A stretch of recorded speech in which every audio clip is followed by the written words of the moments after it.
नरकंकाल के खौफ। कालीपुर गांव में काफी समय से कुछ खौफनाक कंकाल के आतंक रहे। वो बस रात के अंधेरा में आके और छोट लइका सन के आपन भोजन खातिर उठा के ले जात रहन सन। यही बात से सब गांव के लोग बहुत डराइल और घबराइल रहे। सब केहू कंकाल के सीना से डरा के घर में छुपके ही रहल शुरू कर देलक। रात में खौफ और सन्नाटा दिन पर दिन बढ़ल ही जात रहे। हमेशा की तरह फिर एगो भारी और दर्दनाक रात काटे के बाद सब गांव वालन बात करे के खातिर एक दूसरा के पास इकट्ठा हो गई। अरे भैया, कितना समय हो गई, लेकिन ये भूतिया कंकाल से हमने के कब छुटकारा मिली।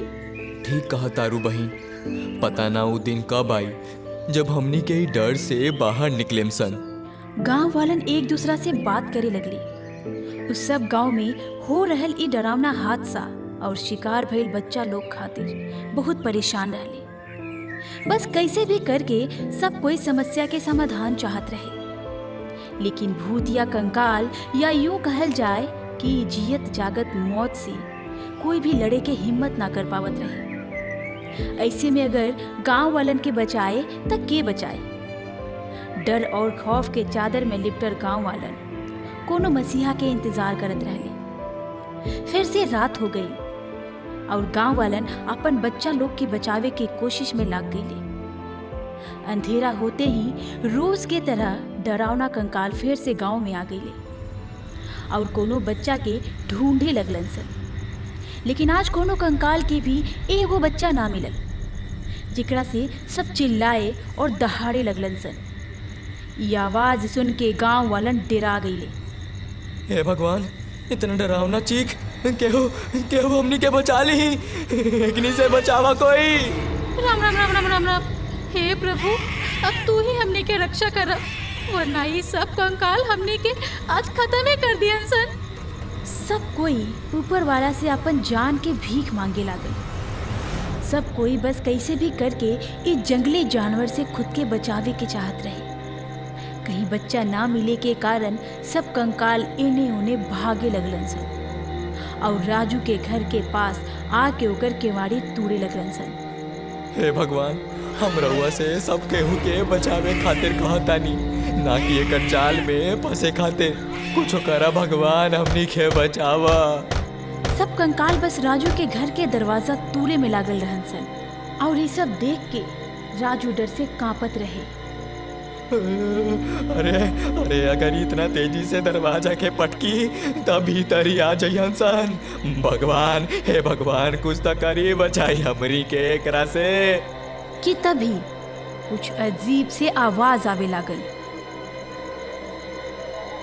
आवाज सुन के कंकाल शोर मचावे लगलन सन और इहाँ उहाँ भागे लगलन सन। ई देख के गांव वालन के कुछ भी समझ ना आवत रहे। जैसे जैसे आवाज नजदीक आवत रहे वैसे वैसे कंकाल भागल जात रहन सन। पल भर में ही कंकाल गांव से दूर भाग गईलन सन। ई देख के गांव वालन के कुछ भी समझ ना आयल और उ बात के समझे खातिर डर डर के आपन घर से बाहर अइले। बाहर निकले के बाद वो सब देखले कि दूर से एगो भारी भरकम ट्रक आवत रहे। सब केहू ई देख के सोचे लागल कि इतना डरावना कंकाल ई ट्रक से कैसे भागे लगलन सन। कि तभी वो ट्रक वो लोग के पास आके खड़ा हो गई और ओमे से एगो श्यामू नाम के ट्रक ड्राइवर बाहर निकलल। सब गांव वालन के ऐसे देख के ओकरा बहुत ही असमंजस भइल और वो गांव वालन से ओकर वजह पूछलक। जे पर गांव वालन अपना साथे घटल घटना के वो ट्रक ड्राइवर के सुना देले। एकरा बाद श्यामू कहलक, हो सकेला वो सब कंकाल के ट्रक के आवाज से डर लगत होके, तभी शायद वो सब यहाँ से भाग गईलन सन। ये बात गांव वालन के थोड़ा बहुत समझ में आई, जी पर सब कोई ट्रक ड्राइवर के वहाँ आवे और उस सबके जान बचावे खातिर धन्यवाद कइले। देखी लो, हम सामान लेके पास वाला सड़क के तरफ से जात ही रहनी, लेकिन तेज भूख और नींद के कारण यहाँ अवल ही ठीक समझनी। हमरा ना पता रहे कि हमरा अइला से रउआ लोग इतना बड़ मुसीबत से निकल जाएम लोग। रउआ शायद पता नहीं के कि आज रउआ हमनी पर कितना बड़का एहसान कइले बानी। आई हमरा घर में खाना बाटे, रउआ खा के आज की रात यहीं गुजार ली। ट्रक ड्राइवर के सब केहू दिल से स्वागत कइलक और ओकरा के अपन घर में रह के इजाजत भी दे दिले।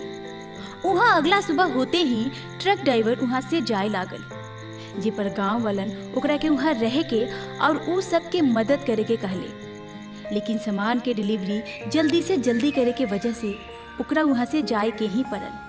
पर उ गांव वालन से वादा कइलक कि वो जल्दी से जल्दी सामान पहुँचा के रात होके से पहले वहाँ आ जाई और कंकाल से वो लोग के जान बचावे के उपाय भी निकाली। शाम वहाँ से चल गई। सांझ हो चुकल रहे, लेकिन अब तक ट्रक ड्राइवर के कोनो अता पता ना रहे। रात गहरा हो चुकल रहे, गांव में गुप्त अंधेरा रहे, लेकिन अभी भी शाम वहाँ ना आयल रहे। गांव वालन अब परेशान हो गई रहले कि तभी फिर से वो सब नर कंकाल आपन आतंक मचावल शुरू कर देलन सन। गांव वालन खुद के आपन आपन घर में छुपा ले रहले। सब कंकाल मिलके एक एक करके सब केहू के घर के दरवाजा तोड़े लगलन सन। तभी आपन ट्रक के पास के जंगल में छुपाए शामू अचानक आपन ट्रक के लाइट जला देलक, जेकरा से पूरा गांव में रोशनी हो गई। लेकिन जैसे ही पूरा गांव में रोशनी भइल, तभी गांव वालन कुछ ऐसा देख ली जेकरा से शामू और सब गांव वालन हक्का बक्का रह गई।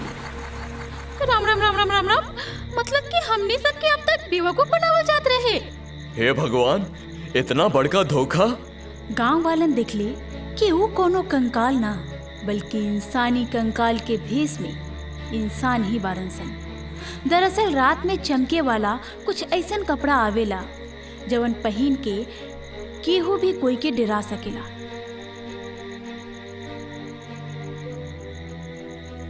बस यही बात के फायदा वो चोर भूत बन के उठावत रहन सन। गांव में बिजली की समस्या पहले से ही रही, जेकरा से रात होते ही गांव में गुप्त अंधेरा हो जात रहे और ऐसे में के कहाँ रहे एकर पता लगावल बहुत ही मुश्किल होत रहे।